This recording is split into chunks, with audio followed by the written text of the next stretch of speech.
वासुदेवाय।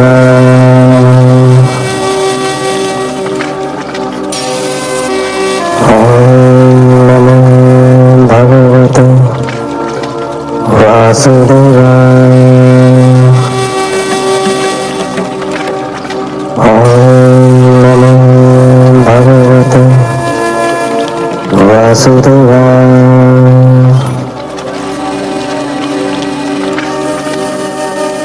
आप सुन रहे हैं श्रीमद् भागवत महापुराण। नारायणं नमस्कृत्यं नरं चैव नरोत्तमं देवीं सरस्वतीं व्यासं ततो जयमुदीरयेत्।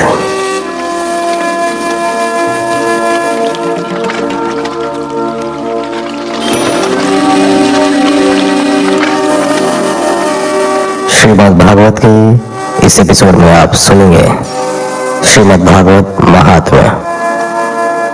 श्रीमद् भागवत महात्म्य में कुल अध्यायों की संख्या 6 है। तो चलिए आरंभ करते हैं अध्याय संख्या 1 से। कृष्णं नारायणं वंदे, कृष्णं वंदे व्रजप्रियं, कृष्णं द्वैपायनं वंदे, कृष्णं वंदे पृथासुतम्। श्रीमद् भागवत महात्म्य पहला अध्याय। भक्ति, ज्ञान और वैराग्य। सच्चिदानंद रूप भगवान श्री कृष्ण को हम नमस्कार करते हैं, जो संपूर्ण विश्व की उत्पत्ति, स्थिति और विनाश करने वाले तथा आदि दैविक, आदि भौतिक और आध्यात्मिक तापत्रय का हरण करने वाले हैं। पौराणिक युग में एक बार शौनक आदि 88,000 ऋषिवर नैमिषारण्य में एकत्र हुए।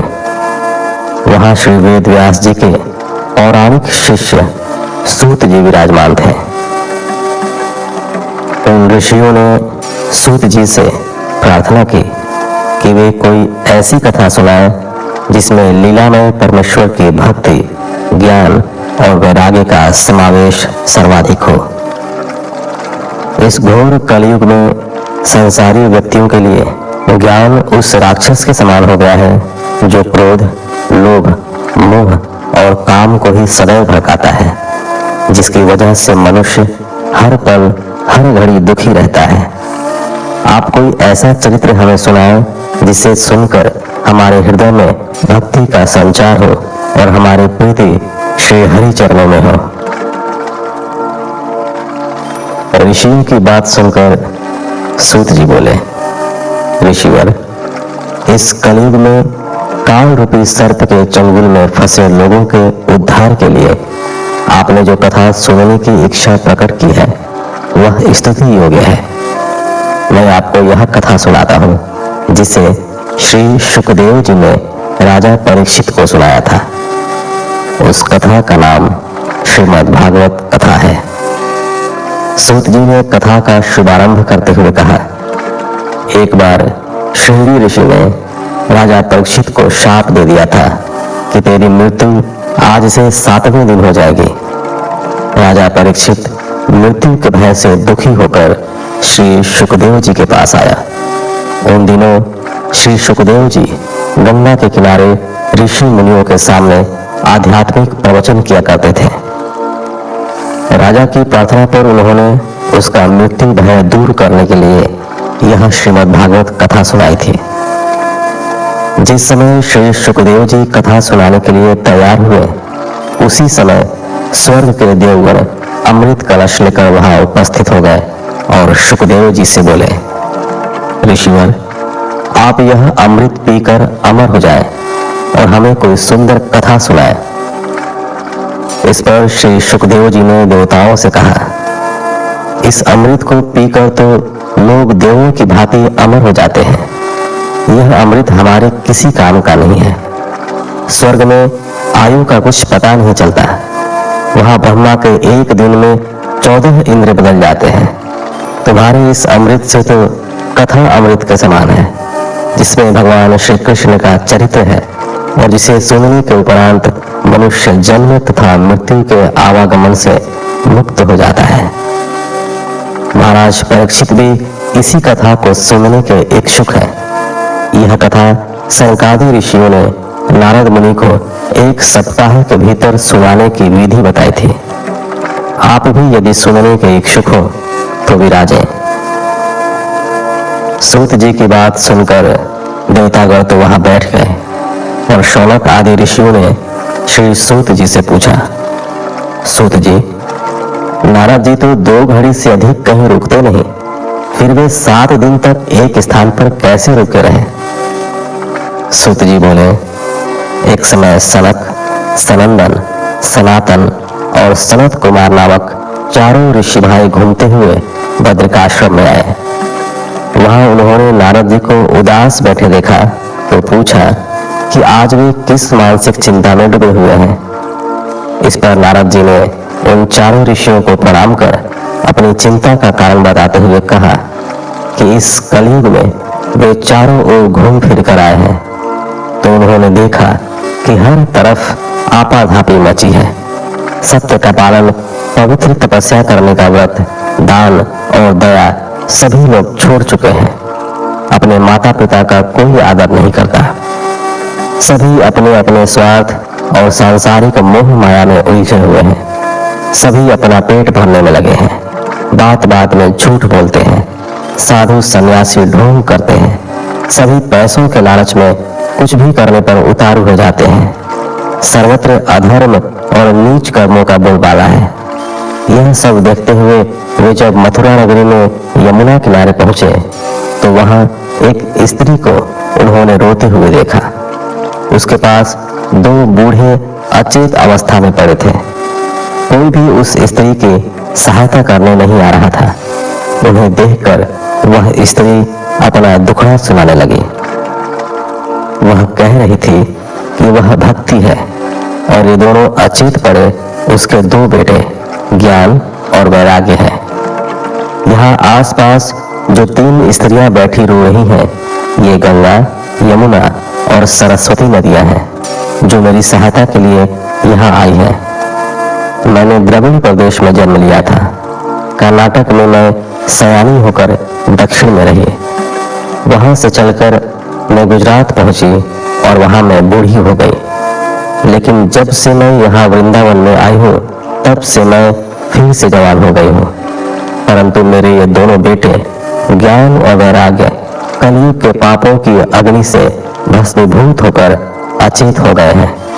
इसी से मैं दुखी हूँ। मेरे पुत्र तो बूढ़े हैं और मैं जवान हूँ। ऐसा देखकर संसारी लोग मेरी हंसी उड़ाते हैं।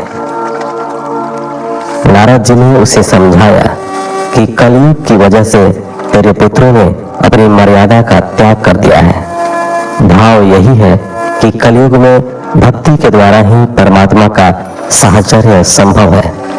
ज्ञान वैराग्य को कोई नहीं पूछता। राजा परीक्षित ने भी दया करके कलयुग को छोड़ दिया था।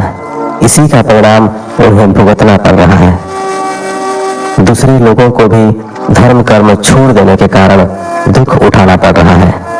केवल भजन कीर्तन के द्वारा ही नारायण को प्रसन्न किया जा सकता है।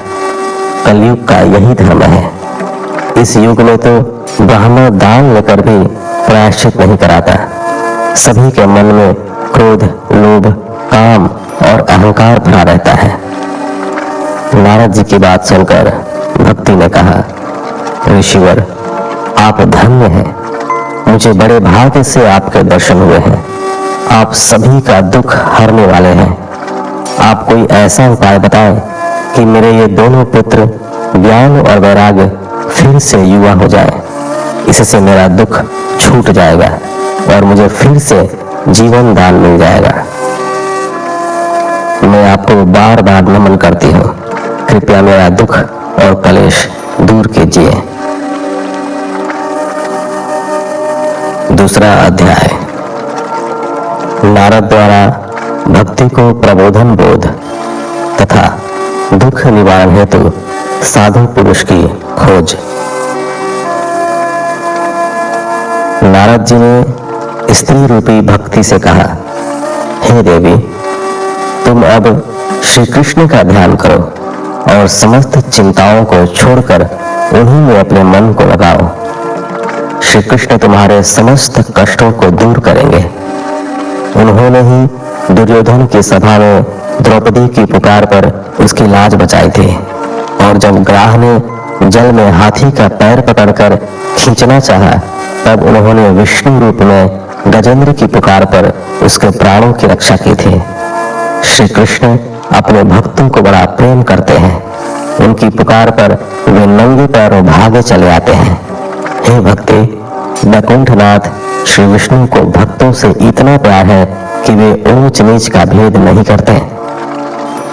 जहां भक्ति का वास होता है वे वहां तत्काल पहुंच जाते हैं। सतयुग, त्रेता और द्वापर युगों में ज्ञानी लोग यज्ञ, तप, दान व धर्म करके मोक्ष प्राप्त करते हैं, परंतु कलयुग में तो भक्ति के द्वारा ही जीवों का इस भव सागर से उद्धार हो जाता है। ज्ञान और वैराग्य को इस युग में कोई नहीं पूछता। जिनके हृदय में हे भक्ति तेरा वास रहेगा, वे पापी होने पर भी भय मुक्त होकर वैकुंठ धाम को प्राप्त करेंगे। परमात्मा का दर्शन यज्ञादि से इतना शीघ्र प्राप्त नहीं होता जितना कि भक्ति के द्वारा सहज रूप में हो जाता है। इसलिए परमात्मा ने भक्ति को ही सर्वोपरि रखा है। नारद जी की बात सुनकर भक्ति की शंका दूर हो गई। वह बोली, हे ऋषिवर नारद जी, आप धन्य हैं। आपने जिस प्रकार मुझे धीरज बंधाया है, उसी प्रकार आप मेरे पुत्रों को भी जगाओ। मेरे द्वारा अनेकानेक प्रयास करने पर भी इनकी चेतना जागृत नहीं हो पा रही है। मुझे इनके लिए बड़ी चिंता हो रही है। नारद जी भक्ति से कुछ कहते, तभी आकाशवाणी हुई, हे नारद जी, ये दोनों बिना सत्संग के जागृत नहीं होंगे। इनके लिए किसी साधु जन को खोजो। नारद जी ने इधर उधर देखा तो उन्हें अपनी ओर आते हुए सनकादि मुनीश्वर दिखाई दिए। उन्हें देखकर नारद जी ने कहा, हे ऋषिवर, आपके दर्शन करके मेरा जीवन धन्य हो गया। आप योगी और ज्ञानी हैं। आपके तप की बराबरी कोई नहीं कर सकता। आपकी ही सामर्थ्य थी कि आपने वैकुंठपति के द्वारपालों जय विजय को पृथ्वी पर गिरा दिया था, और आपकी कृपा से ही वे पुनः वैकुंठ लोक पहुंच गए। आप दया करके भक्ति, ज्ञान और वैराग्य का दुख दूर कीजिए, जिससे चारों वर्णों में आपका यश फैले और कलयुग में जन्म लेने वाले प्राणियों का जीवन शुद्ध और पवित्र हो जाए। नारद जी की प्रार्थना सुनकर सनत कुमारों ने कहा, नारद जी, श्री श्याम सुंदर के सभी दासों में आप सर्वश्रेष्ठ हैं। आपने जिस प्रकार भक्ति को उपदेश देकर उसका दुख हरण किया और भक्ति को ज्ञान तथा वैराग्य से उत्तम माना, वह अपने आप में सर्वश्रेष्ठ उदाहरण है। प्राचीन काल में महात्मा लोग ज्ञान और धर्म पालन को ही संसारी लोगों को वैकुंठ जाने का मार्ग बताया करते थे, परंतु वह ज्ञान का मार्ग अत्यंत कठिन था। उस मार्ग को बताने वाला कोई उत्तम गुरु भी इस कलयुग में नहीं मिलता। इसलिए आज के युग में जो कोई भी सच्चे मन से श्रीमद् भागवत की कथा को सुनता है, उसे वैकुंठ जाने का मार्ग मिल जाता है। परमात्मा के श्री चरणों में अगाध भक्ति और प्रेम बढ़ाने का इससे उत्तम कोई अन्य मार्ग नहीं है। ऐसा सुनकर नारद जी ने सनत कुमारों से कहा, आप सत्य कहते हैं ऋषिवर। मैंने वेद व गीता का अध्ययन करके ज्ञान और वैराग्य को जगाने का बहुत प्रयास किया, पर उनमें चेतना नहीं आई। अब आप ही बताएं कि श्रीमद् भागवत की कथा कहने से वे किस प्रकार से जागेंगे। सनत कुमारों ने कहा, हे ऋषिवर नारद जी, सभी वेदों का सार तत्व श्रीमद् भागवत में निहित है। उसके एक एक श्लोक व पद में वेदों का अर्थ दूध में घी की तरह भरा है। उसका उचित मंथन करके ही घी को प्राप्त किया जा सकता है। श्री वेद व्यास जी ने वेदों का मंथन करके उसके सार तत्व को श्रीमद् भागवत में भर दिया है। आप तो सब जानते हैं, फिर अनजान क्यों बन रहे हैं? श्री नारायण ने श्रीमद् भागवत के 4 श्लोक श्री ब्रह्मा जी को सुनाए थे। आपने भी उन्हें सुना था और उन्हें आपने श्री वेद व्यास जी को बताया था। वेद व्यास जी ने उन्हें विस्तार देकर श्रीमद् भागवत की रचना की है। वही कथा सभी प्राणियों का दुख हरण करने वाली है और इस संसार की मोह माया से उनका उद्धार करने वाली है। नारद जी ने गदगद होकर कहा, ऋषिवर, भाग्य से ही सत्संग प्राप्त होता है। आपके दर्शनों से यह सौभाग्य आज मुझे प्राप्त हुआ है। अब आप मुझे यह बताइए कि इस भागवत कथा का पारायण कहां पर करना चाहिए और कितने दिनों में करना चाहिए? तीसरा अध्याय, श्रीमद् भागवत की सप्ताह विधि और उसका फल। सनत कुमारों ने कहा, हे ऋषिवर नारद जी, हरिद्वार में गंगा की पावन जलधारा के तट पर यह कथा सुनाने का बहुत अच्छा स्थान है। वहां पर वृक्षों की घनी छाया है। बहुत से ऋषि व मनीषी ज्ञान साधना में लगे हुए वहां निवास करते हैं। उस स्थान पर यह कथा रूपी यज्ञ करने से ज्ञान वैराग्य में लगे लोग जाग जाएंगे और भक्ति रस के आनंद में सराबोर हो जाएंगे। नारद जी बोले, हे ऋषिवर, आपको भी हमारे साथ चलना होगा। बिना आपके यह कथा यज्ञ पूरा नहीं होगा। नारद जी के आग्रह पर चारों भाई बद्रिकाश्रम से चलकर हरिद्वार आए और वहां रहने वाले ऋषियों और मुनियों से उन्होंने श्रीमद् भागवत कथा कहने का मंतव्य प्रकट किया। उन्होंने उनसे कहा कि जो कोई भी इस कथामृत का पान करना चाहे वे गंगा तट पर एकत्र हो जाए।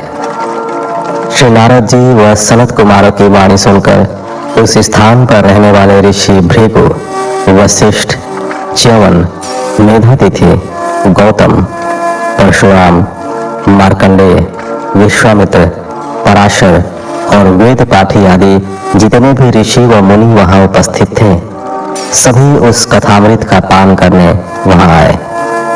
इन ऋषिवरों के अतिरिक्त वेद पाठी, गंधर्व, किन्नर, नागरिक, आबाल वृद्ध व स्त्री पुरुष वहां एकत्र हो गए। जब श्री नारद जी ने शंख ध्वनि की तो देवगण भी अपने अपने विमानों में चढ़कर वहां कथामृत का पान करने आ पहुंचे। सभी ओर से मंगल गान और जय ध्वनि होने लगे।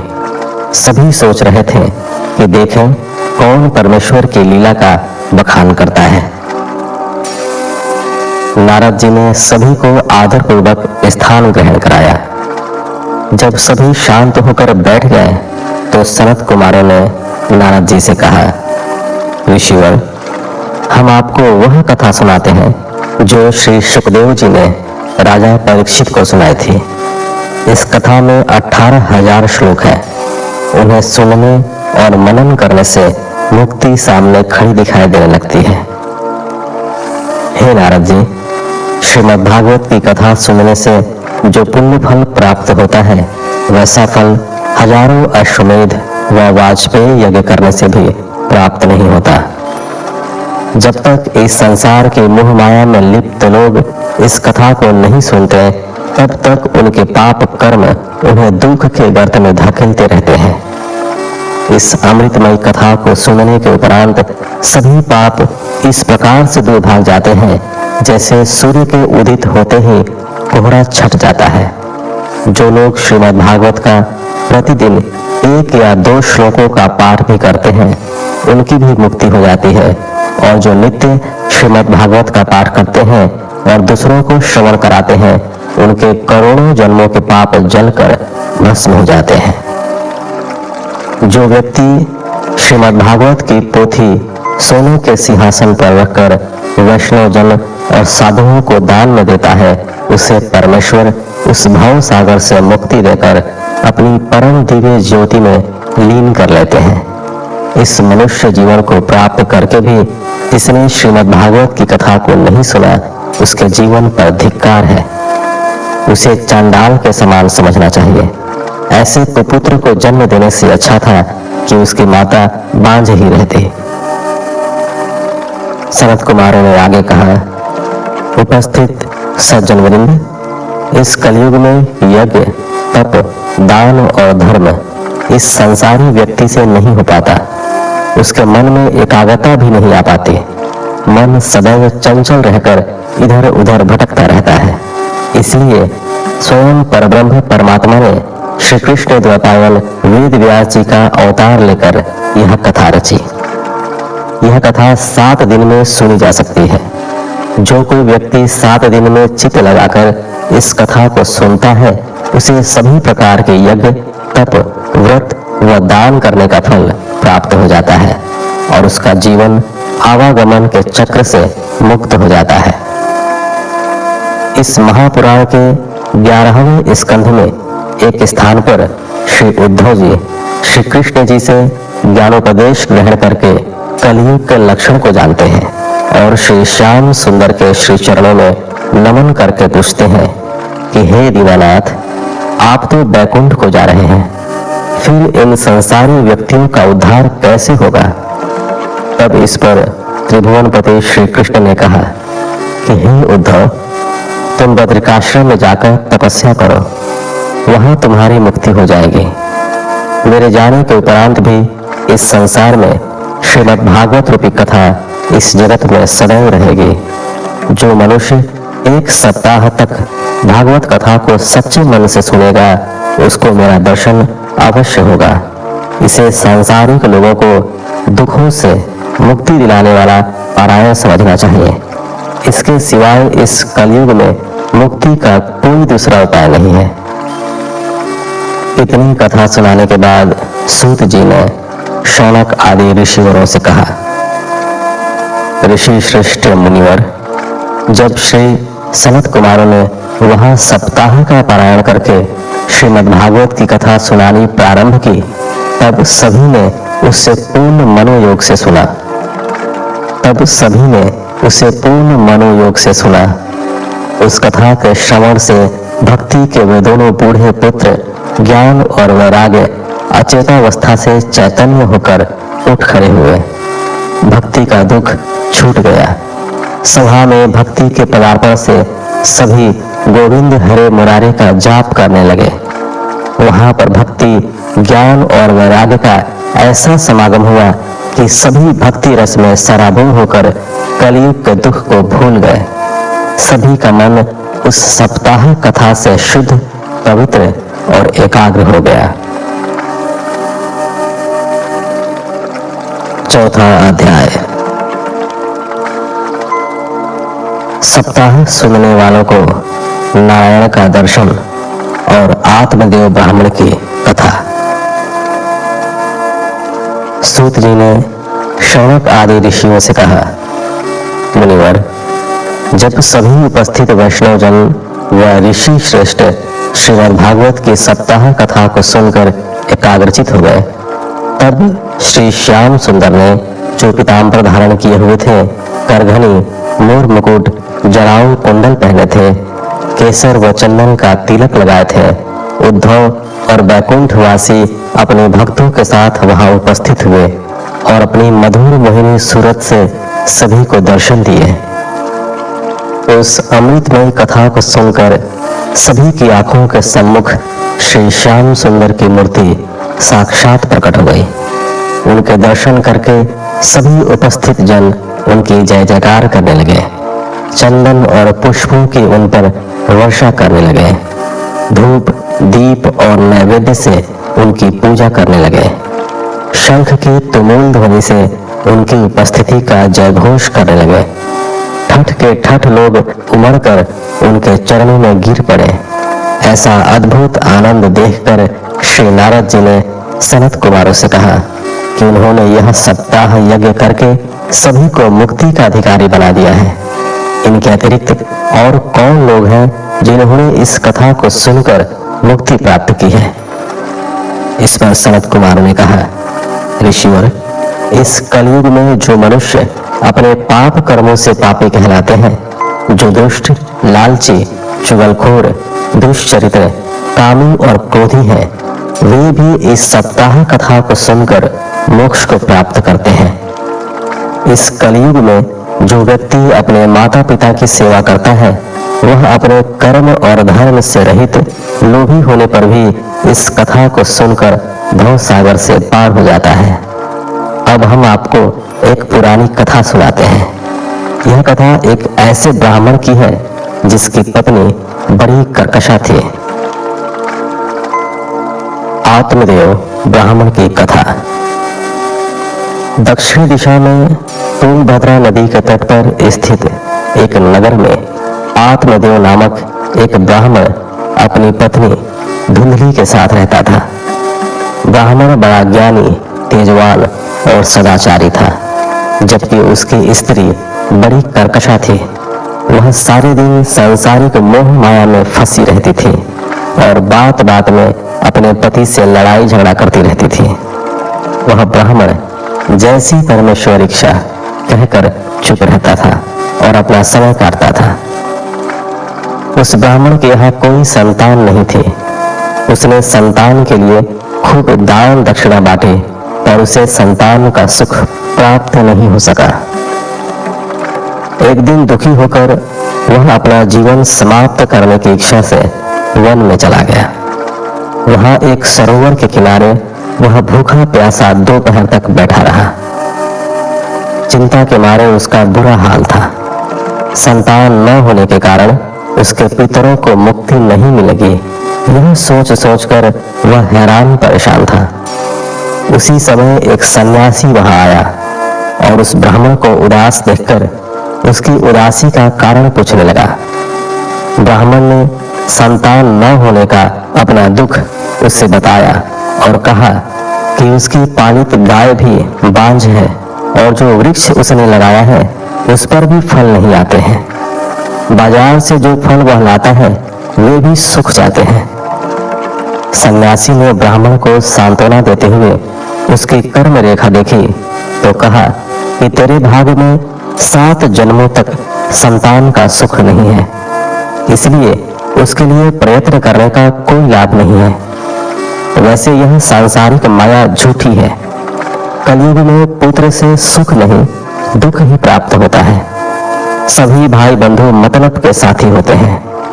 तू ब्राह्मण पुत्र है, तुझे अपना मन हरि भक्ति में लगाना चाहिए, इससे तुझे सुख प्राप्त होगा। श्री हरि की शरण के बिना प्राप्त होने वाले सुख अंत में दुख का ही कारण बनते हैं। ब्राह्मण को सन्यासी की बातों से संतोष नहीं हुआ। वह संतान प्राप्ति की ही रट लगाए रहा। उसे अधिक दुखी जानकर उस सन्यासी ने उसे एक फल दिया और कहा कि इसे ले जाकर अपनी पत्नी को खिला देना, तुझे अवश्य पुत्र का सुख मिलेगा। ब्राह्मण खुशी खुशी अपने घर लौट आया और उसने वह फल अपनी पत्नी को खाने के लिए दे दिया और कहा कि इसके खाने से उसे पुत्र की प्राप्ति होगी। फल देकर वह ब्राह्मण नगर में चला गया। उसी समय उसकी पत्नी की एक सहेली वहां आई तो ब्राह्मण की स्त्री ने उससे अपने स्वामी की बात बताई और कहा कि वह संतान उत्पन्न करना नहीं चाहती। यदि उसे गर्भ रह गया तो घूमने फिरने, गाने बजाने, उठने बैठने में उससे बड़ा कष्ट होगा। गर्भ के कारण वह ठीक से खा पी नहीं सकेगी और जब वह पुत्र को जनेगी तब उसे बड़ी पीड़ा होगी। उसका शरीर कोमल है, वह इस दुख को सहन नहीं कर पाएगी। यदि बालक हो भी गया तो रात दिन उसके मल मूत्र को साफ करना उससे नहीं हो पाएगा। बदबू वह जरा भी सहन नहीं कर पाती, इससे तो वह बांझ ही ठीक है। उसकी सहेली ने उसे समझाया कि वह फल को कहीं छिपा दे और पति से कह दे कि उसने फल खा लिया है। सहेली की बात उसकी समझ में आ गई। उसने ऐसा ही किया। उसने फल को छिपा दिया और पति से झूठ बोल दिया कि उसने फल खा लिया है। कुछ दिनों बाद उस ब्राह्मणी की बहन उसके घर आई तो उसने अपनी बहन को उदास और कमजोर देखा तो पूछा कि यह सब क्या है, उसकी उदासी का कारण क्या है।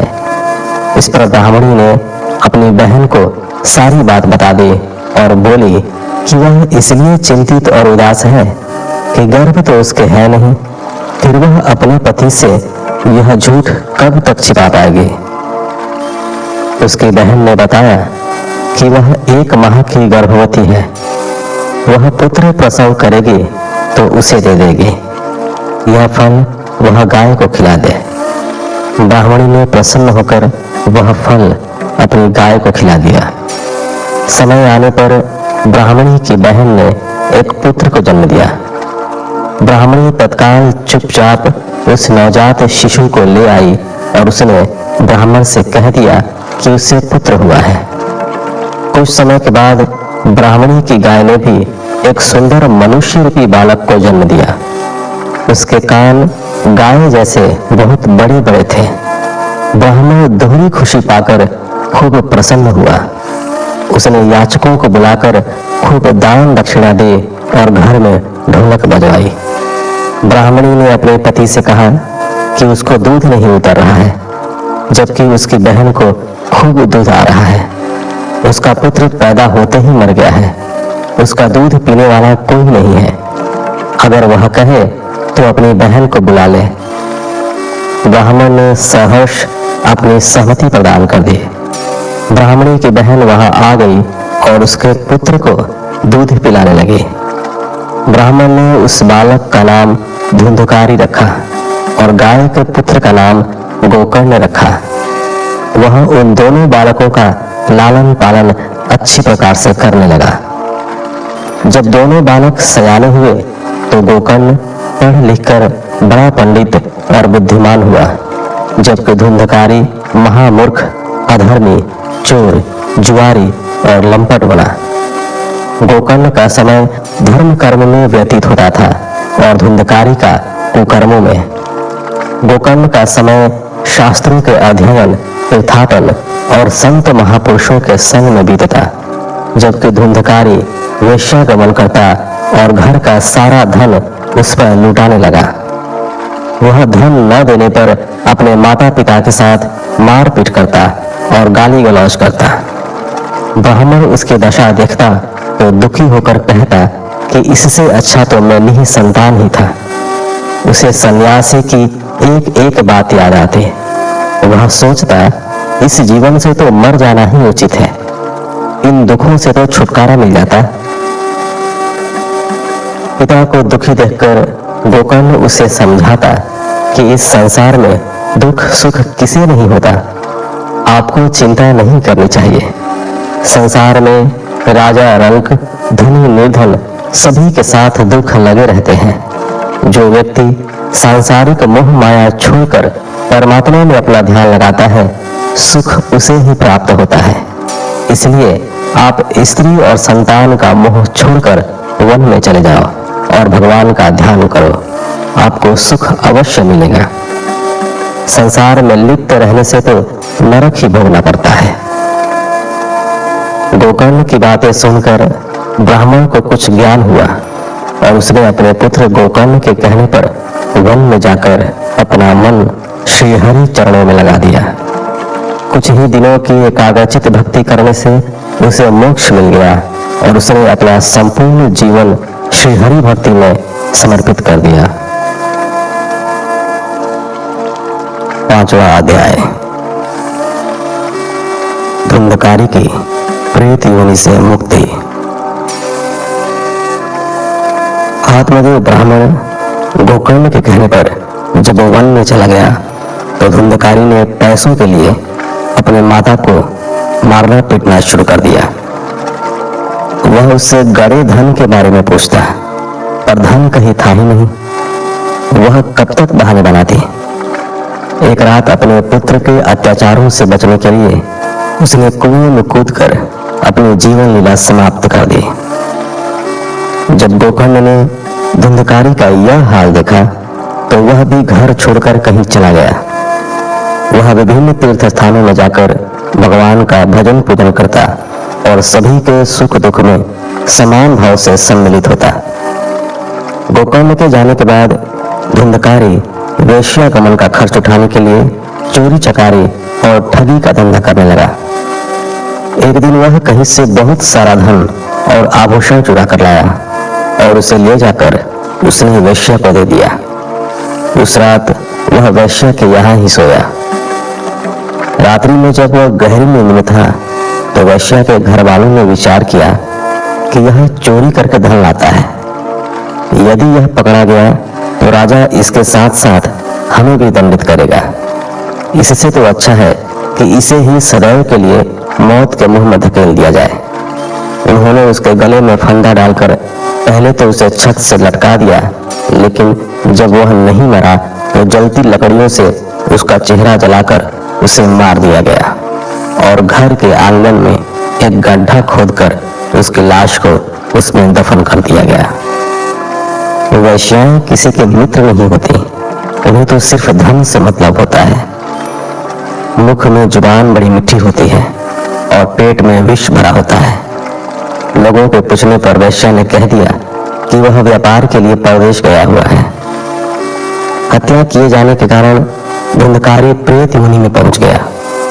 तीर्थ यात्रा के समय किसी ने गोकर्ण से कहा कि उसका भाई मर चुका है, परंतु उसकी अंत्येष्टि न होने के कारण उसकी आत्मा अभी तक भटक रही है। गोकर्ण ने गया तीर्थ में जाकर उसका विधिवत श्राद्ध किया। रात्रि में जब गोकर्ण अपने डेरे पर आकर सोया तो उसने धुंधकारी को प्रेत योनि में देखा। वह कभी बैल, कभी हाथी, कभी बकरा, कभी भैंसा तो कभी मनुष्य बन जाता। गोकर्ण ने धैर्य के साथ उससे पूछा, अरे भाई, तू प्रेत कैसे बन गया? मैंने तो तेरा विधिवत श्राद्ध कर दिया है। धुंधकारी ने रोते हुए अपना सारा हाल कहा और बोला, भाई, मैं धुंधकारी हूँ। मैंने बड़े पाप किए हैं, उनकी गिनती नहीं हो सकती। उन्हीं पापों के कारण मुझे प्रेत योनि से मुक्ति नहीं मिल रही है। अब तुम ही अपने धर्म के प्रभाव से मुझे प्रेत योनि से मुक्ति दिला सकते हो। दूसरे दिन गोकर्ण ने पंडितों को अपने घर बुलाकर अपने भाई की प्रेत योनि से मुक्ति का उपाय पूछा।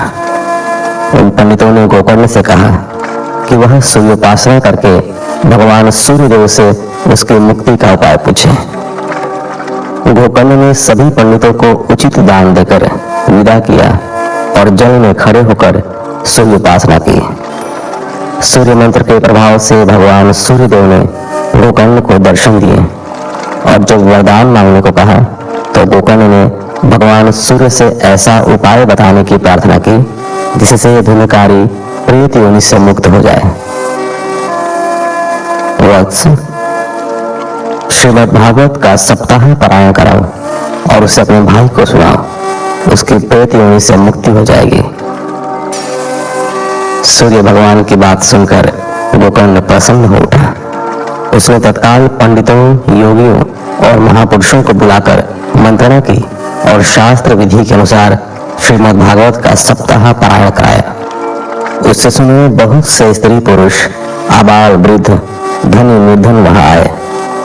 धुंधकारी का प्रेत एक बांस पर जिसमें 7 गांठें थी बैठा और श्रीमद् भागवत की कथा का श्रवण करने लगा। पहले दिन की कथा समाप्त होने पर बांस की एक गांठ फट गई, ऊंची शब्द ध्वनि हुई। इसी प्रकार दूसरे, तीसरे और चौथे दिन भी कथा की समाप्ति पर बांस की गांठ भारी शोर करते हुए फट गई। फिर 5वें, 6ठे और 7वें दिन भी ऐसा ही हुआ।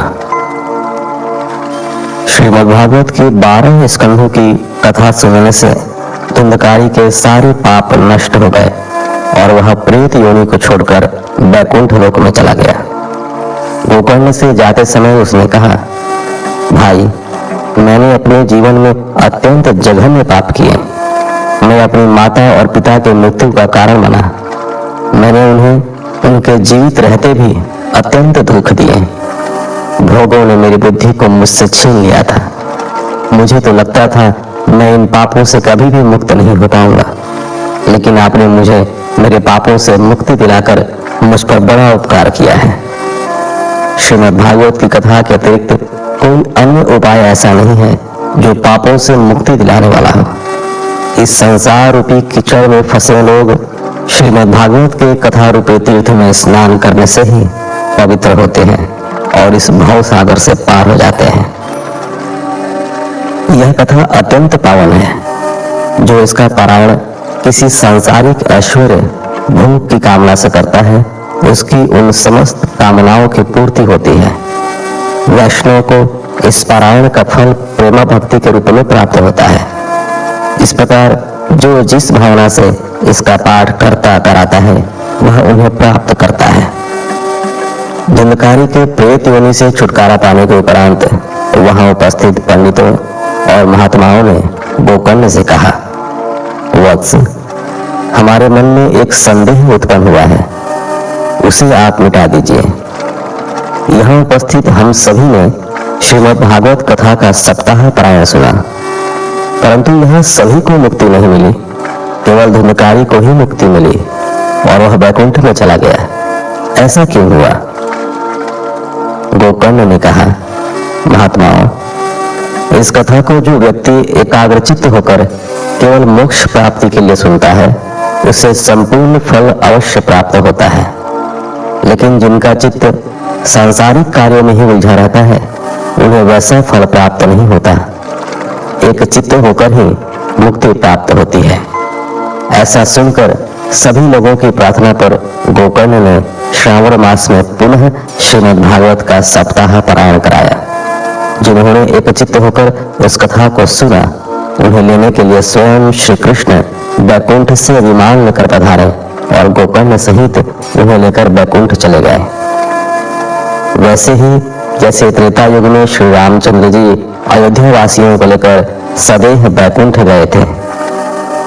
जिस स्थान पर सूर्य और चंद्र की पहुंच भी नहीं है, वहां यह संसारी मनुष्य इस कथा के श्रवण से पहुंच जाता है। इस कथा का महात्म्य सभी तपों और व्रतों से ऊंचा है, ऐसा सभी को समझना चाहिए। छठा अध्याय। श्री नारद मुनि का सनत कुमारों से श्रीमद् भागवत की सप्ताह विधि पूछना। नारद जी ने ऐसे महत्वपूर्ण श्रीमद् भागवत कथा के सप्ताह पारायण करने की विधि के बारे में श्री सनत कुमार से पूछा, तो उन्होंने कहा, ऋषिवर, आपने यह सुंदर प्रश्न पूछा है। मैं विस्तार के साथ इस सप्ताह पारायण की विधि आपको बताता हूँ। श्री सनत कुमार जी ने जो विधि बताई वह इस प्रकार है। श्रीमद् भागवत कथा का सप्ताह पारायण वैसे तो किसी भी समय किया जा सकता है, क्योंकि शुभ कर्म करना किसी भी समय उत्तम है। वैसे भादो, कुवार, कार्तिक व अगहन मासों में यह सप्ताह पारायण कराना या करना अति उत्तम माना जाता है।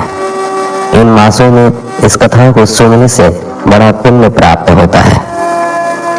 जब किसी के मन में इस कथा को सुनने की इच्छा जागृत हो, तब किसी विद्वान व्यास जी द्वारा शुभ मुहूर्त देखकर इस सप्ताह का पारायण कराना चाहिए। इस पारायण में अपने इष्ट मित्रों, बंधु बांधवों और सुनने के इच्छुक सभी लोगों को बुलाना चाहिए। इस सप्ताह पारायण के लिए घर का स्वच्छ आंगन, उद्यान, मैदान या तीर्थ स्थान शुभ रहता है। ऐसे स्थान पर चांदनी का चंदोवा, केले और आम के पत्तों की वंदनवार आदि का प्रबंध करके उसे अच्छी प्रकार से अलंकृत कराना चाहिए और बिछावन बिछाकर व्यास जी के लिए ऊंचा सिंहासन स्थापित कराना चाहिए। श्रोताओं को कथा श्रवण से पूर्व स्नान ध्यान से निवृत्त होकर कथा स्थान पर आना चाहिए और एकाग्रचित्त होकर कथा का रसास्वादन करना चाहिए। पहले दिन मुख्य श्रोता को श्री गणेश जी का पूजन करके सप्ताह पारायण में बैठना चाहिए, ताकि कथा के मध्य में कोई व्यवधान उपस्थित ना हो। पहले दिन ही एक विद्वान ब्राह्मण को विष्णु सहस्त्र नाम के पाठ पर बैठा देना चाहिए और ठाकुर जी को तुलसी दल चढ़ाना चाहिए। मुख्य श्रोता को पहले दिन ही कथा प्रारंभ होने से पूर्व कथावाचक व्यास जी और श्रीमद् भागवत पुराण की पोथी को सच्चे मन से पूजना चाहिए तथा यथाशक्ति भेंट रखकर कथा प्रारंभ करने की प्रार्थना करनी चाहिए। जब व्यास जी कथा का प्रारंभ करें तब पूर्ण मनोयोग और एकाग्रचित्त होकर कथा का श्रवण करना चाहिए। सांसारिक मोह माया और बंधनों का सर्वथा त्याग कर देना चाहिए। कथा की समाप्ति पर प्रतिदिन भगवान श्री कृष्ण की स्तुति में भजन आदि गाने चाहिए। यह कथा 4 घड़ी दिन रहने तक की जानी चाहिए। दोपहर के समय कथा को विश्राम देकर दूध फल का अल्पाहार व्यास जी और श्रोताओं को ग्रहण कराना चाहिए। सप्ताह पारायण के दौरान नित्य संध्या समय एक बार ही भोजन करना चाहिए। इसके अतिरिक्त 7 दिन तक पूर्ण ब्रह्मचर्य का पालन करना चाहिए।